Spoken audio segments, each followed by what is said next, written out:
All right, so moving on over to settings now. Finally, we're here. We're under vehicle settings here. I'm gonna go up to the top. So of course, we can adjust the radio and its settings. So if you're a bass head, this is definitely gonna be the place you're gonna go to right away. You might wanna change where the volume is being faded, which direction of the vehicle it's being faded. Of course, if you hit the tone setting, you can crank up your treble, you can crank up your mids, and you can crank up your bass. If you want my personal settings, I'm gonna show you right now. It's right about there, something like that. It's usually primo. I love it. Sounds good at that level. Ford, if you wanna go ahead and coin that, you can. Of course, I've got the radio settings, so we have HD radio in this vehicle, as we should.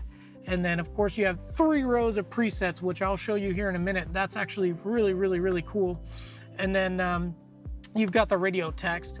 Moving down, I got phone lists, so I can add a whole page of phones. And so that's a really nice feature, having the ability to connect everyone in the car's phones, my kids, my wife, you know, myself, Johnny, the kid down the street, the neighbor. I can add all of their phones in here. And as they're hanging out, they can push their data up here and we can watch, you know, and listen to the music they want to listen to. So that's awesome that they really give you a ton of phone storage space.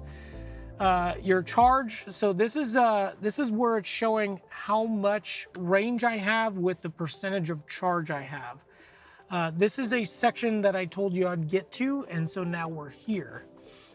So you got a one-time max limit charge. So what you're doing there is you can actually limit how much the vehicle charges.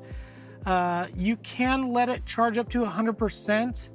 I know there's a lot of data out there that says you shouldn't. What you should know is that Ford already makes it impossible for you to charge to 100%. You can't technically go all the way to 0. You can, it's very difficult. And you can't go all the way to 100. But that's what Ford knows. In this system, it's gonna look like 100 or 0, but there's actually still energy in the batteries, and that's to save the batteries themselves. So we don't want the batteries to actually die and go to, you know, all the way to 0 or go all the way to 100. That would increase degradation. That's not what Ford's plan is. They're trying to keep everything safe. So they don't allow you to go all the way up and all the way down. Now in charging this, it'll charge fastest between 10 or 15 all the way to 80. So that's a fast charge. We can do a DC fast charge and it can go 30 minutes and I'll be there, right? 30, 40 minutes, I'll be all the way up to 80%. If you're that type of person that says, I need that 100%, it will take you an additional 30 to 40 minutes to go from that 80 to 100. And you might ask yourself, why is that?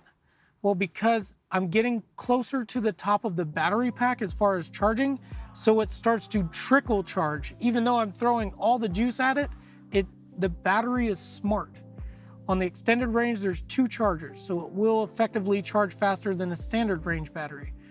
But it's a smart vehicle, so as it starts to get all the way to the top of its capacity, it'll start trickle charging after 80. So you'll see that most of you folks out there, if you want to get up to 100, it's going to be something overnight. You're going to leave it in your house. It's going to be charging.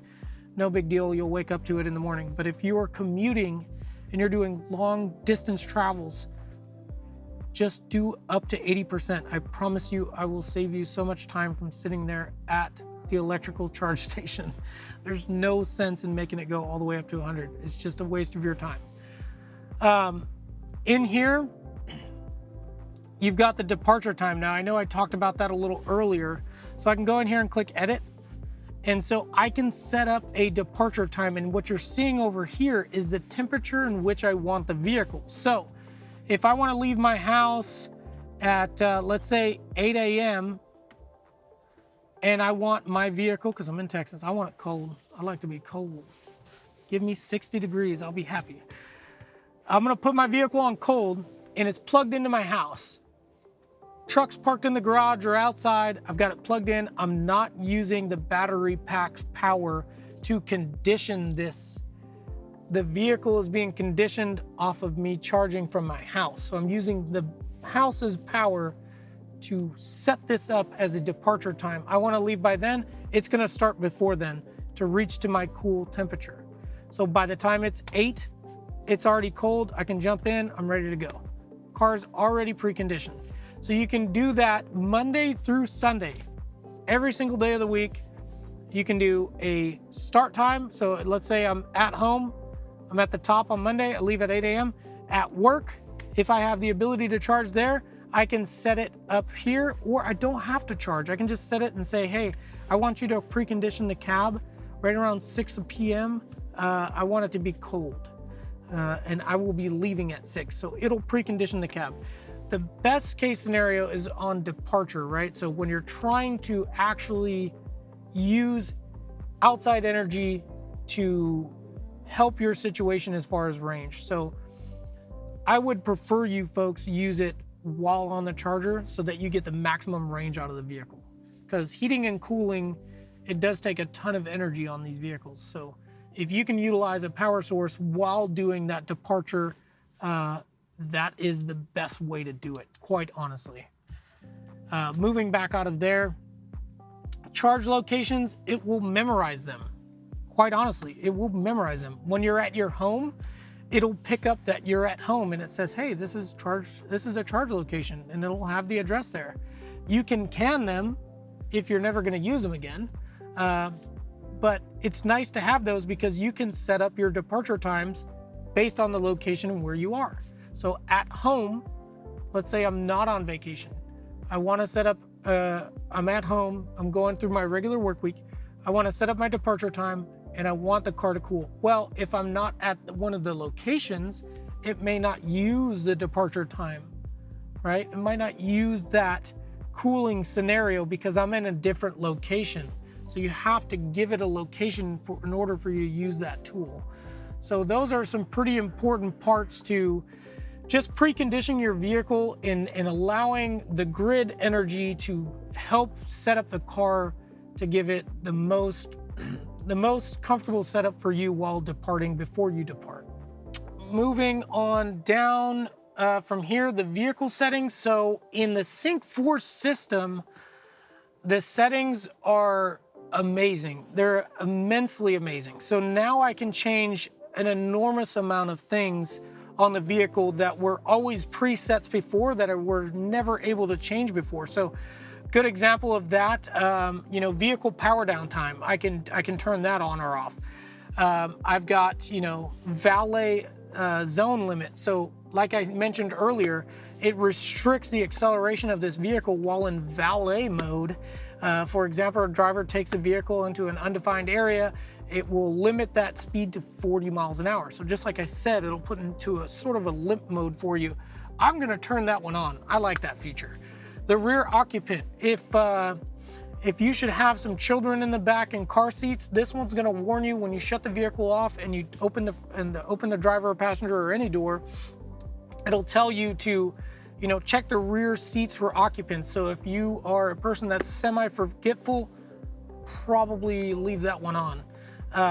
Key detection, that's a really nice feature. So what it does is it's gonna basically spotlight the car for you, the truck, as you approach it. In some of the other vehicles with power boards, it'll deploy the boards. So that's a really great feature. It will not, however, unlock the vehicle. It's just recognizing the key is within proximity of the vehicle. And so thus it's greeting you upon approach. So that's a cool feature to have. Easy entrance access. So this one is gonna be for seat adjustment. So if I shut this vehicle off, this seat will go back, allowing me to exit. So for some of the folks that are a little bit shorter, they tend to find themselves all the way up on the steering wheel.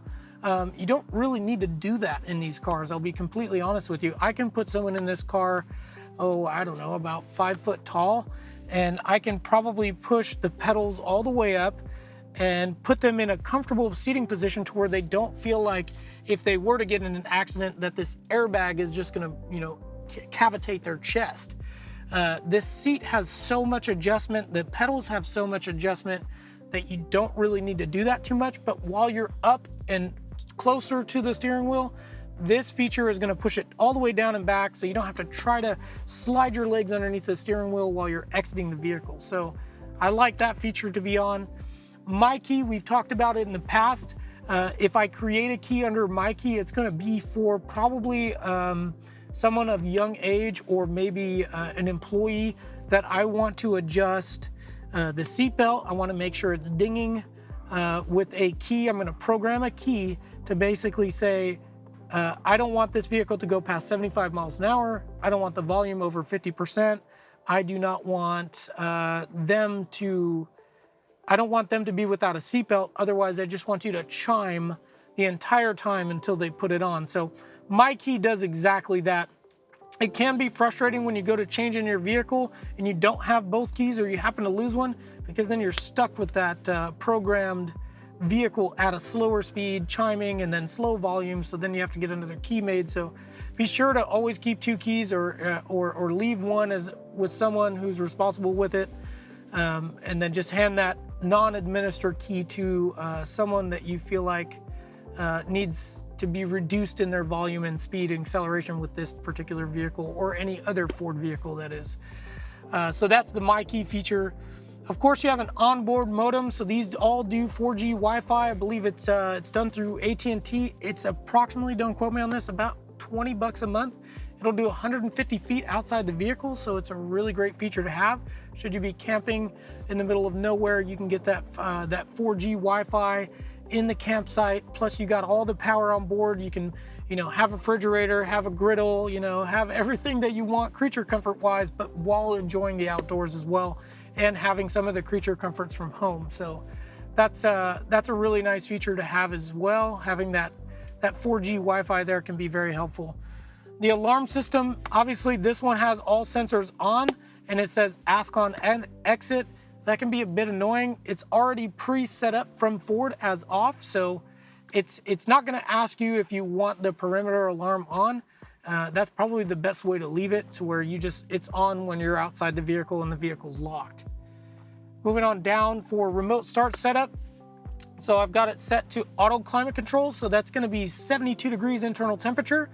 Now, as I mentioned before in some of the previous videos, I still have the ability to control this and set it to where I want.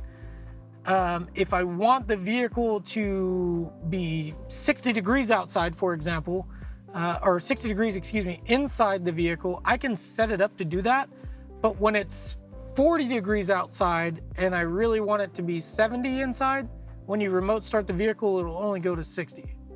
So it's probably best, at least in my opinion, to leave it at auto.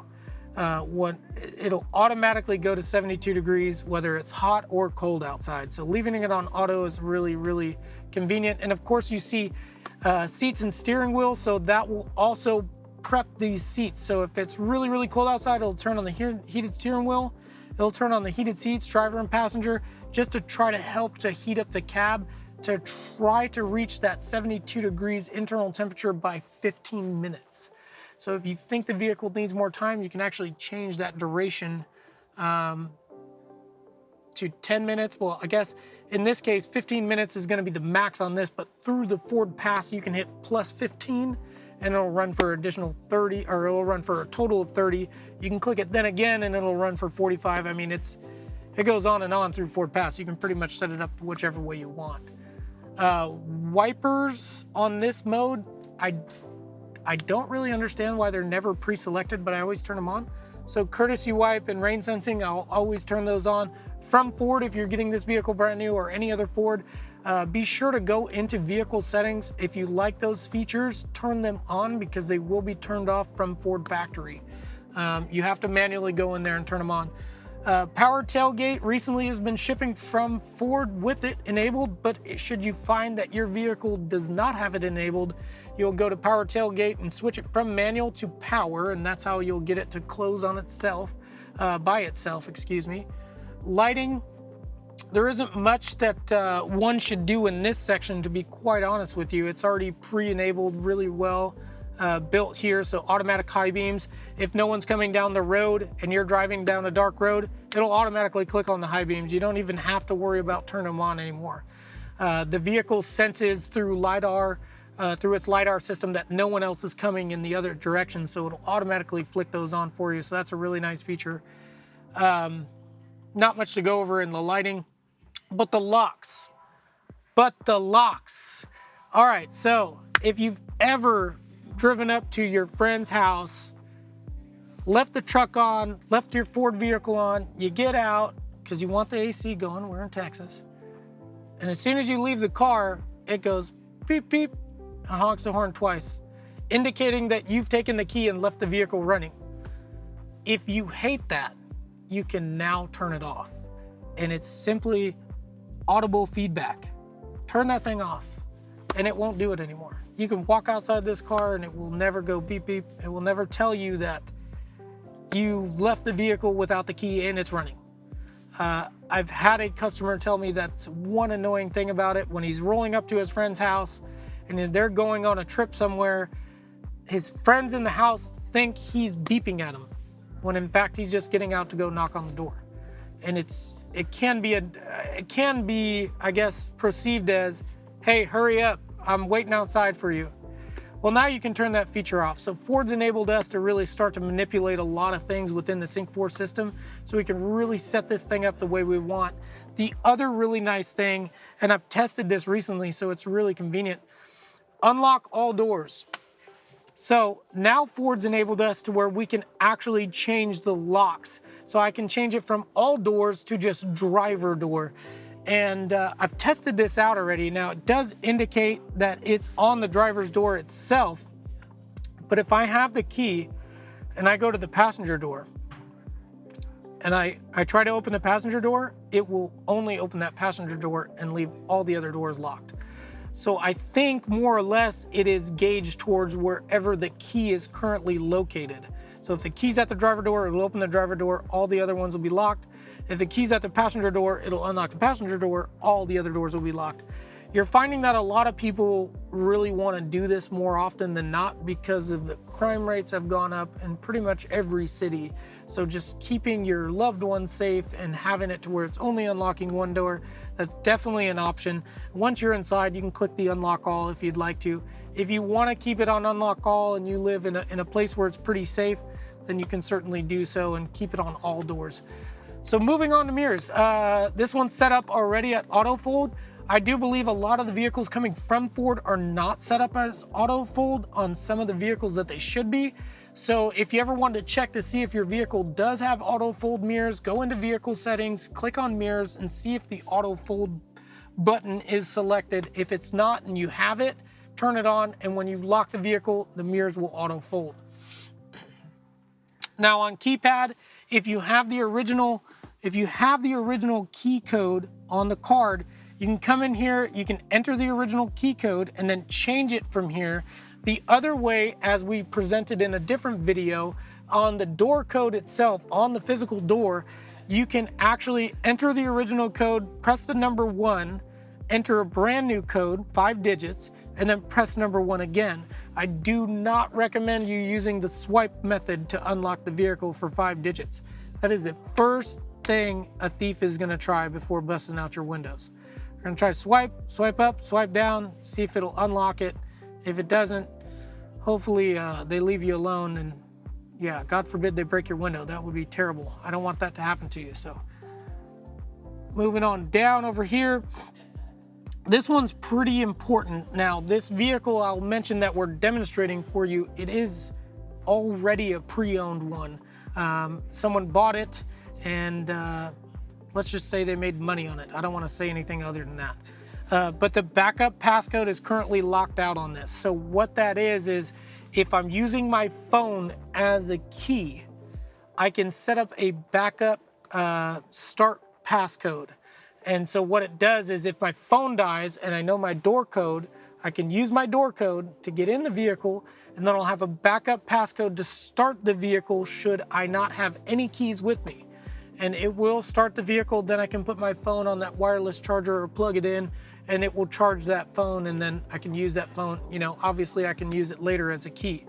But this is where you would input that information. It is going to be a series of steps between the phone and the computer system, the Sync 4 system itself. So you'll have to go back and forth. It'll go back and forth while you're setting it up, and then it'll finally lock in once you've connected the phone via Bluetooth and things of that nature.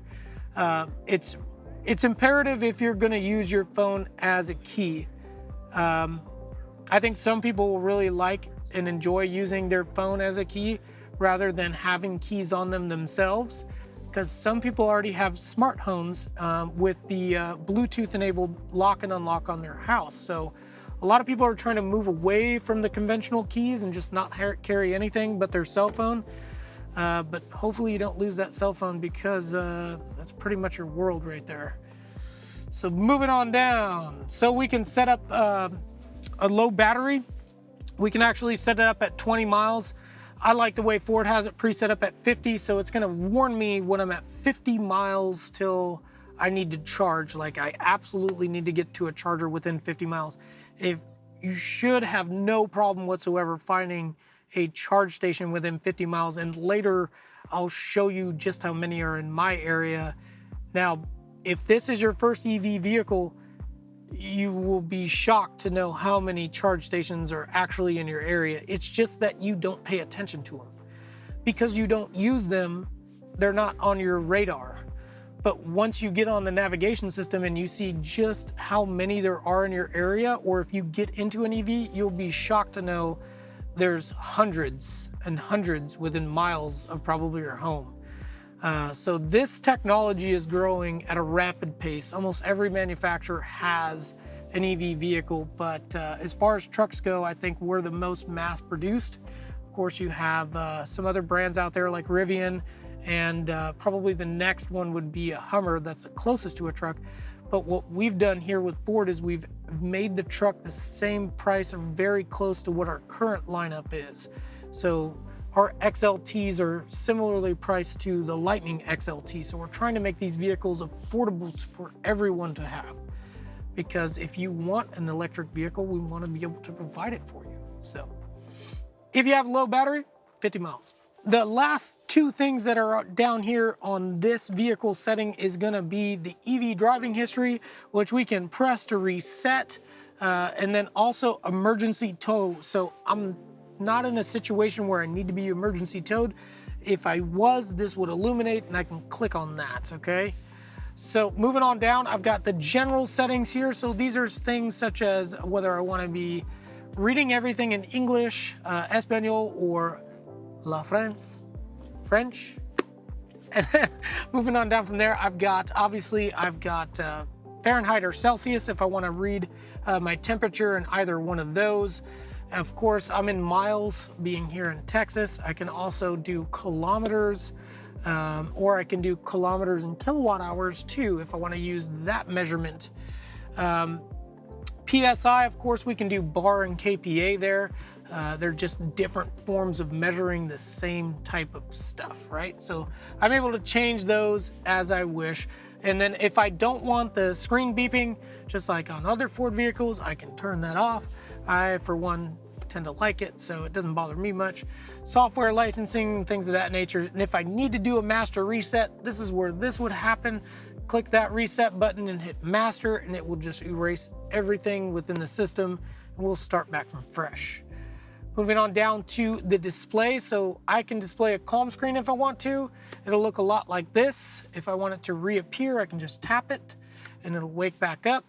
I'll have to go all the way back to the same menu, unfortunately, but just showing you that really quickly. And then I can set this up on auto mode, or I can have it on light. This is talking about the infotainment system itself, whether I want it to be lit all the time. Do I want it to be dark? Well, currently where we are sitting, there's a lot of shade inside the showroom floor. So of course it automatically assumes it's dark outside. So I'm gonna leave it on auto because that is probably the best setting you can leave it on. Okay, so over here in clock, we can set it up for a 24-hour mode, or we can do it on a 12-hour mode. Of course, we can set it up to the region in which we're in. We're in Central Standard Time.